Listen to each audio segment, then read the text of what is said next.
Her moans were the first thing I heard.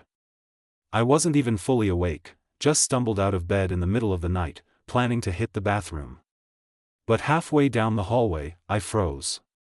There they were. My wife, Amanda, was on top of another man. In our living room. On our couch. Her hands in his hair, his mouth on her neck, bodies pressed together like I never existed. She wasn't just cheating. She was loving it. Laughing. Whispering things to him like she used to whisper to me. And the guy?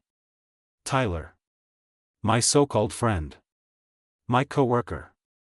A man I helped get a job. A man who had sat across from me at family dinners. I didn't speak. I didn't yell. I walked forward, slow, like my brain hadn't caught up yet. Amanda noticed me first. She didn't scream. Didn't cover herself. She just looked at me like I was the problem. "Oh great," she said, annoyed. "Here we go." I blinked. What the fuck is this? Tyler tried to sit up, fumbled for his shirt. Amanda didn't move. "Relax," she sighed. "It's not a big deal unless you make it one." Not a big deal? My heart was beating so fast I thought it might explode. I walked up to Tyler and, without saying another word, I punched him so hard he flew off the couch and hit the floor, clutching his jaw like a broken puppet. Amanda screamed, not out of fear, but out of rage. "Jesus, Mark. You psycho. You're insane." "Insane?" I shouted, trembling, fists still clenched. "You're the one screwing my friend in my house, and I'm the insane one." She got up, pulled a blanket around herself like she was the victim. "Maybe if you weren't so goddamn boring, I wouldn't need this." That was the moment something in me died. My knees almost buckled. Because in those 10 seconds, everything I thought was real collapsed. The woman I married? Gone. The life we built? Shattered. Tyler was still groaning on the floor, probably seeing stars. Amanda looked at me like I was dirt. No guilt. No tears. Just cold. "This marriage has been dead for a while," she said flatly. "You just didn't notice." I stood there, staring at her like a stranger. "So you decided to fuck my friend in the living room?" She smirked. "At least he makes me feel alive." I didn't even answer. I turned, walked out the door, into the freezing air in nothing but my sweatpants. I had no plan. No destination. But I knew one thing. She made her move. Now it's my turn. What started as betrayal would become a war. One I never asked for. One she'll regret starting. And I wasn't done. Not by a long shot. I didn't sleep that night. I drove around for hours, barefoot, shirtless, lost in the cold Warsaw streets, headlights blurring through a haze of rage and humiliation. My hands were still shaking on the wheel. Not from the cold. From the shock. From the betrayal. From seeing Amanda's body tangled with Tyler's like I was just a footnote in her life. 7 years down the drain. 7 years of loyalty, sacrifices, inside jokes, late-night conversations, dreams of kids, shattered in one night. No, scratch that, in 1 second. The second I saw her eyes looking at him the way she used to look at me. By 5 a.m., I found myself parked in front of a gas station, staring blankly at the steering wheel. I didn't cry. I didn't scream. I just sat there, numb. Not because it didn't hurt. But because it hurt too much.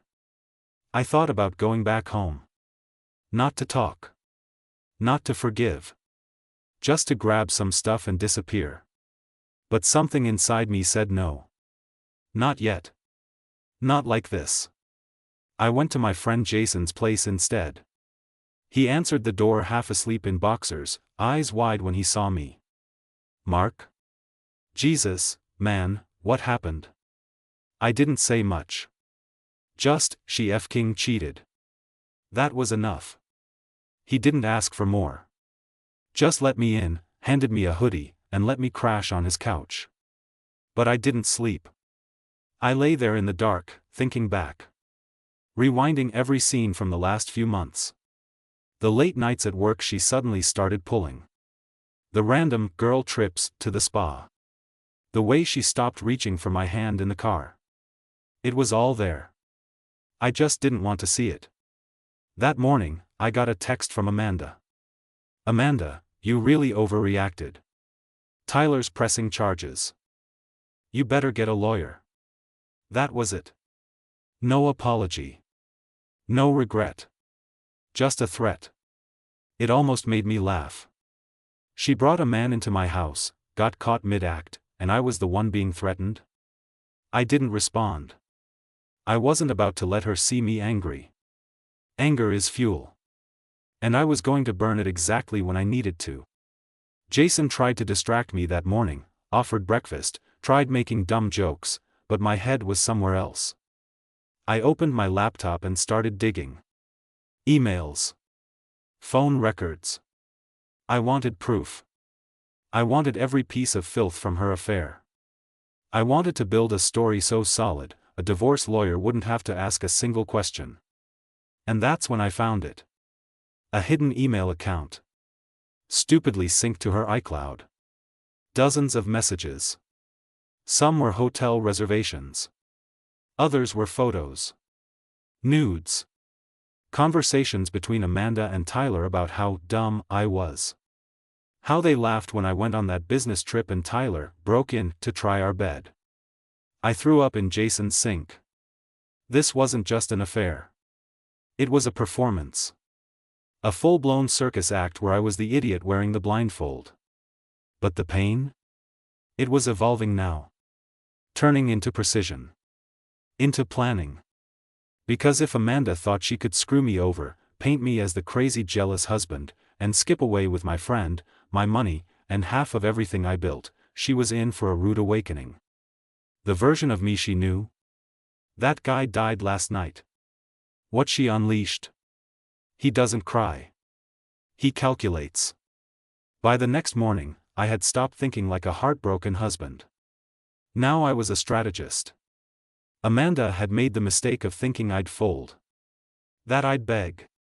That I'd crawl back with some pathetic speech about second chances or saving the marriage. That might work on weak men. But me? I was done playing her game. It was time she learned what it felt like to lose. I didn't go home. Not yet. I stayed at Jason's another day and used that time to prepare. While she was probably lounging in bed with Tyler, pretending I was gone for good, I was pulling files, downloading messages, backing up everything onto a flash drive. Her second phone. Her secret Uber receipts. Her fake meetings at the spa. Every lie she told over the last 6 months, I had it all. But I needed more. I needed leverage. So I showed up at her office the next day. She worked in HR at a big tech company. I walked in during her lunch break, caught her just as she stepped outside for coffee. She froze when she saw me, not scared, but irritated.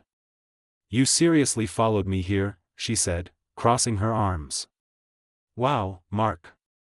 You're more obsessed than I thought." I smiled.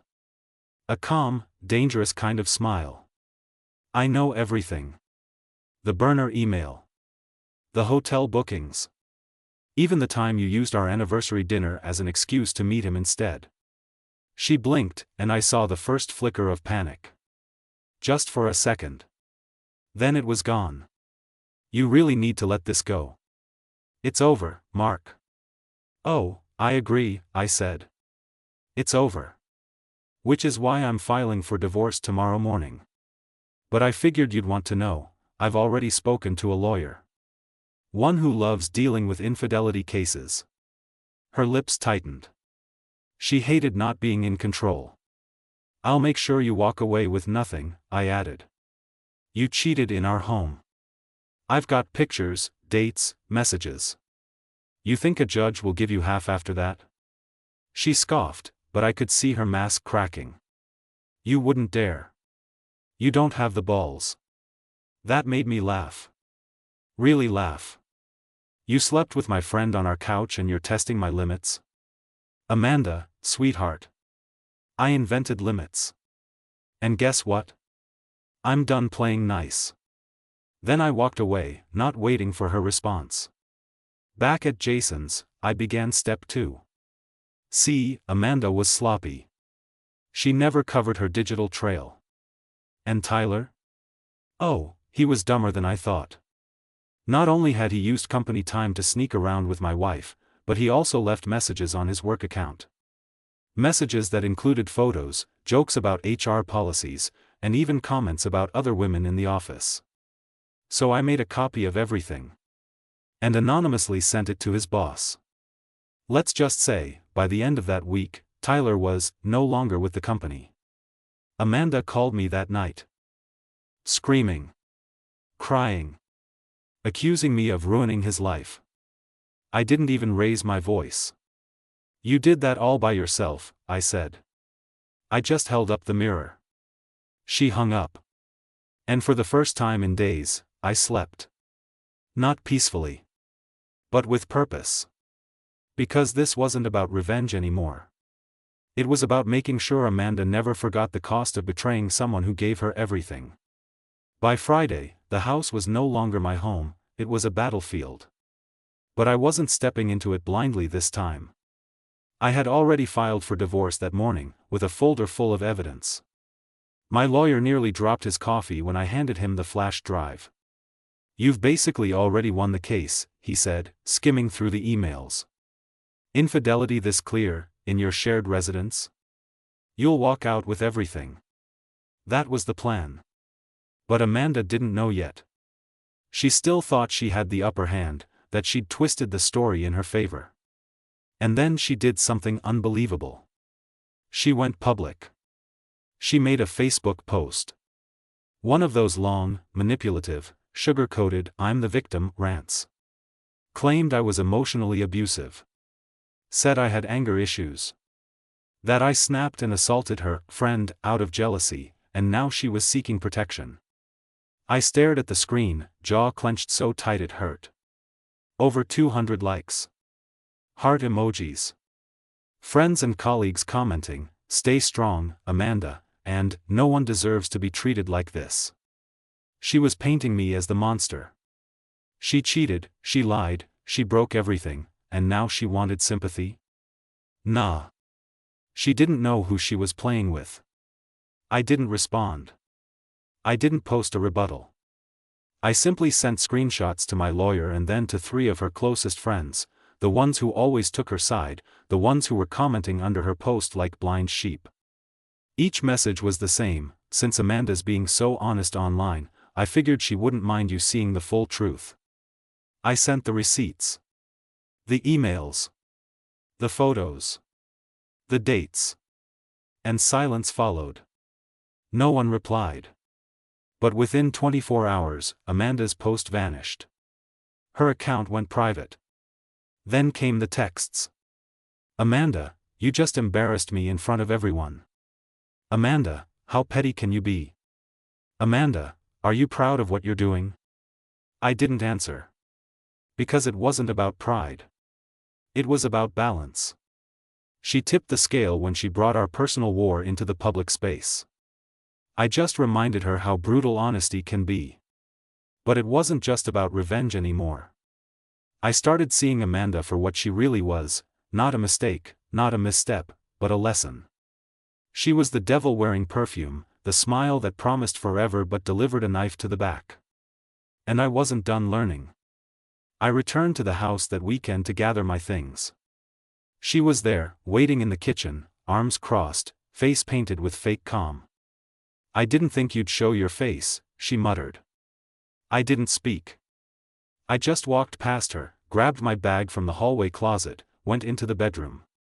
It was half empty already. She had moved all my clothes into boxes like I was a guest. She followed me. "You're seriously not going to talk to me?" she said. "After everything, we're just going to pretend 7 years meant nothing?" I turned to her, quiet. "No," I said. "We're not pretending. You made it mean nothing. I'm just making sure I never forget that." She tried one last line. One last manipulative blow. You know, you were never really man enough for me. I smiled. And yet, I was the one you needed to cheat on to feel something. That shut her up. I walked out, head high, door closed behind me like the final note of a song I never wanted to hear again. But I wasn't healed yet. I still had one last move to make, the one she'd never see coming. A week passed. Quiet. Too quiet. Amanda went silent, no texts, no calls, no cryptic social media posts. Just nothing. After the chaos she stirred up, it felt wrong. She wasn't the type to back off. She always had to have the last word, always needed control of the narrative. So when I got a call from a blocked number, I knew it was her. I answered without a word. And there it was. That voice. Mark, we need to talk. Calm. Sweet. Almost caring. But I knew better. You only call when you're about to make it worse, I said coldly. A pause. Then the fake concern kicked in. I made mistakes, okay? I get it. But we're still legally married. You storming around, dragging my name through the mud, it's hurting both of us. I held back a laugh. Amanda, you burned everything to the ground and now you're mad there's smoke. She switched tones instantly. The voice dropped, venom leaking through. You think you've won? You humiliated me, got Tyler fired, ruined my reputation. Congratulations. You're still the same insecure little man you always were. There it was. The real Amanda. I didn't need this call to remind me who she was. I already knew. But then she dropped the real reason she reached out. I want the house. I blinked. Come again? The house, she repeated. I deserve it. You've got your lawyer, your evidence, your little victory. I just want to start over. In the house. She wanted the home she betrayed me in. The same couch where I saw her with Tyler. The same bedroom where I once thought we had love. You can have the bed, I said. But the house? Over my dead F-king body. You'll regret this, she snapped. No, I said, calm as ever. You'll regret thinking you could still manipulate me. I hung up. The next day, I got hit with a legal notice. She was suing for primary ownership of the house, claiming emotional distress and unsafe conditions. I showed the document to my lawyer. He shook his head, laughing. She's getting desperate. That's a move you pull when you're cornered. And she was. Because what Amanda didn't know was that I had already moved faster than her. I'd filed not just for divorce, but for sole property retention backed by hard evidence. Photos, proof of adultery, even statements from two neighbors who'd seen Tyler's car regularly parked out front while I was out of town. Her lawsuit was a swing in the dark. And it missed. 1 week later, the judge sided with me. Amanda would be allowed to collect her personal belongings, with scheduled supervision. That house was mine. She'd have to find a new place to live. Start fresh somewhere else. She didn't call this time. She just sent one last message. Amanda, you were never strong enough for me. But I guess you're just cold enough to win. I stared at that message for a while. Then I deleted it. There was no point in replying. No point in talking to someone who had mistaken cruelty for strength. She thought using me made her powerful. All she did was strip herself down to the truth. She had nothing real to offer, only chaos wrapped in cheap perfume. The next day, I stood in the middle of my living room, the place where I once saw her betray me. It didn't hurt the same anymore. The echoes were still there, but they were fading. Because now, every wall, every floorboard, belonged to me. Amanda played dirty. But I played smarter. And now she was left with nothing but herself. 3 weeks passed. No texts. No emails. No anonymous posts. It felt like Amanda had finally accepted defeat. I'd started putting my life back together. Got the locks changed. Repainted the walls. Threw out everything that reminded me of her. The wedding photo in the hallway? Gone. The coffee mugs we bought in Italy? Smashed and trashed. Her old perfume bottle she accidentally left behind? Drenched it in bleach and dropped it down the garbage chute. The silence felt good. Until the knock on my door. It was around 9 p.m. on a Thursday. I wasn't expecting anyone. Thought it might be Jason or one of the guys checking in. I opened the door, and my blood went cold. Amanda. No makeup. Puffy eyes. Hoodie 3 sizes too big. Hair in a loose bun like she hadn't showered in days. Please, she whispered. I didn't move. Didn't say a word. I have nowhere to go, she added. He left. Of course, he did. Tyler probably thought he was getting a prize. A secret affair turned full-time romance. But reality hits different when the fantasy runs out. He got the real Amanda, the manipulator, the narcissist. The master of silent guilt trips and emotional blackmail. And like most men who fall for that act, he ran the moment he saw what was behind the curtain. You should go, I said. Her bottom lip quivered. Mark. I know I f'd up. I know I destroyed us. But I don't have anyone else. I stepped outside, closed the door behind me. You had someone, I said, voice low. You just wanted more. You had loyalty, love, a home. You traded it for cheap thrills and bad decisions. She looked down. I was stupid. You were cruel. She wiped her nose. I've changed.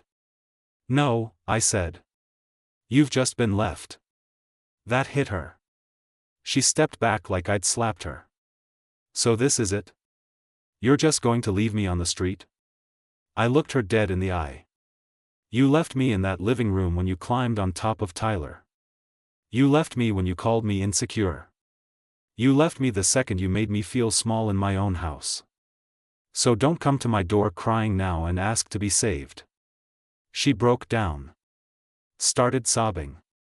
The dramatic kind, the kind that once would have made me hesitate, made me second-guess myself. But not anymore. That night rewired me.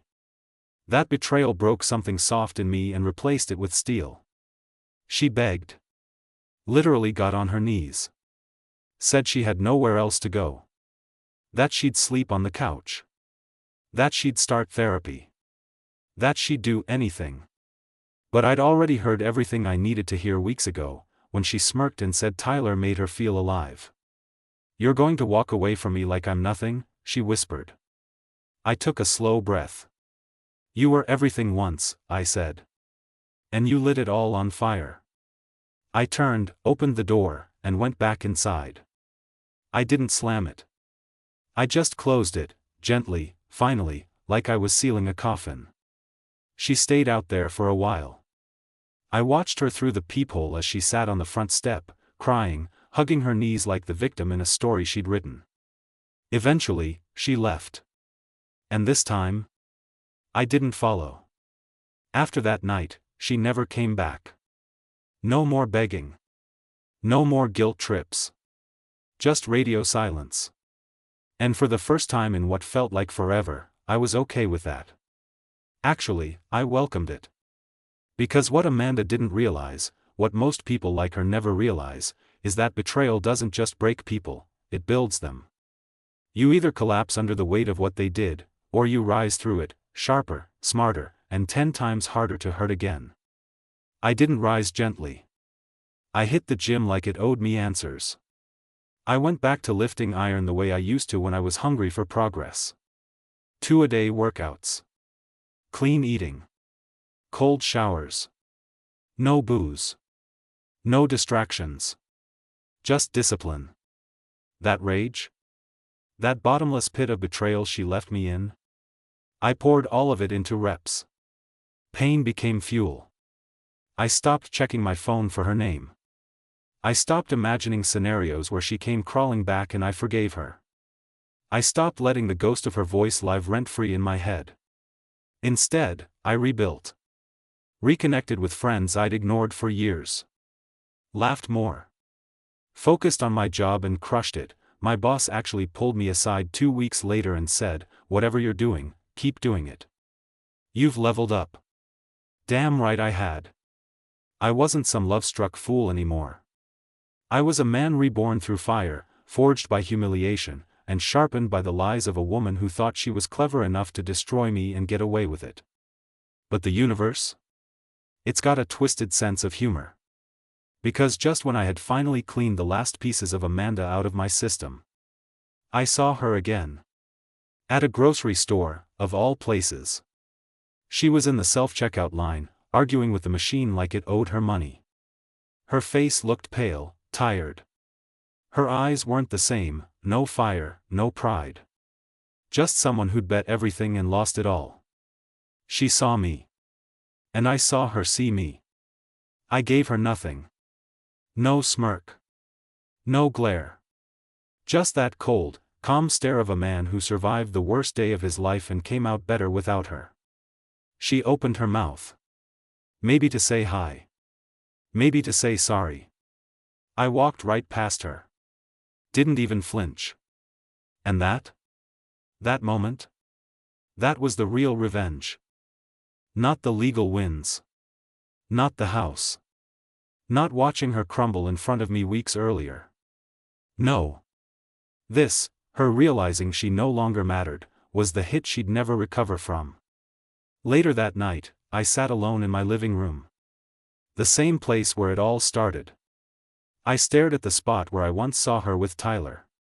The image used to haunt me. Now? It didn't sting anymore. It didn't even hurt. It just existed. Like a photo in a museum I no longer cared to visit. Amanda was a lesson. A painful, necessary one. The kind you don't ask for but get anyway. And once you pass it, once you survive it, you don't look back. You walk forward, knowing exactly what you'll never tolerate again. What you'll never let slide. What you'll never fall for. And me? I was just getting started. You don't forget the day you're betrayed. It marks you. Not like a scar. A scar fades. It tattoos itself into your memory, burned in a place deeper than skin. You carry it, feel it in your chest every time someone says, "Trust me," with a smile that's just a little too familiar. But now? Months later? That pain isn't a wound anymore. It's a map. A reminder of where I went, what I survived, and who I became. Amanda thought she broke me. And maybe for a while, she did. That night, seeing her with Tyler, hearing her laugh like nothing mattered, yeah, it shattered something inside me. But what she didn't realize was that broken men rebuild differently. We come back sharper. Stronger. Smarter. She expected me to fall apart. Instead, I became unshakable. The divorce went through clean. My lawyer said it was one of the smoothest wins he's had all year. I walked away with the house, full asset protection, and zero spousal support. Amanda tried to fight for alimony, tried to twist the narrative, claimed I financially controlled her. But the evidence didn't lie. She did. She moved out of town shortly after. Rumors say she's living in some studio apartment with no job and no boyfriend. Tyler blocked her weeks after he lost his job. The fantasy crumbled fast once reality set in. And me? I started living like the man I should have been all along. I stopped settling for mediocrity. Stopped being the guy who said, "It's fine," when it wasn't. Stopped giving pieces of myself to people who only knew how to take. I traveled. Met new people. Focused on building not just my body and my bank account, but my mind. I read more. Got deep into business, invested smart. And every single day, I made choices that the old version of me would have been too afraid to make. Because fear?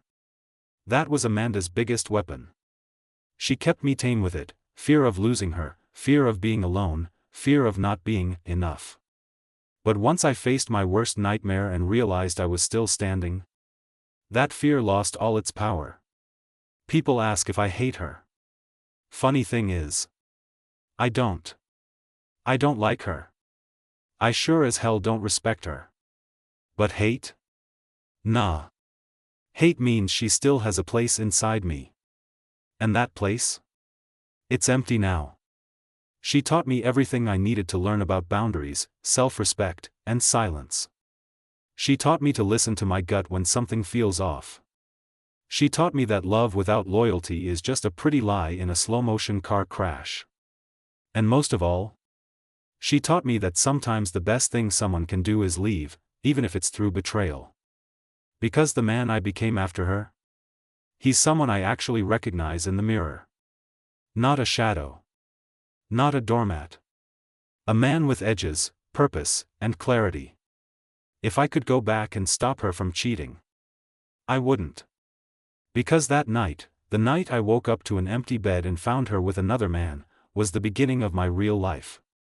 And if you're reading this, if you've been there, if you felt the sting of betrayal, if someone tore your heart out and smirked while doing it, just know. You don't come back the same. You come back better. You come back untouchable. So no, Amanda. I don't hate you. I thank you. You were the storm. But I was the F-King fire.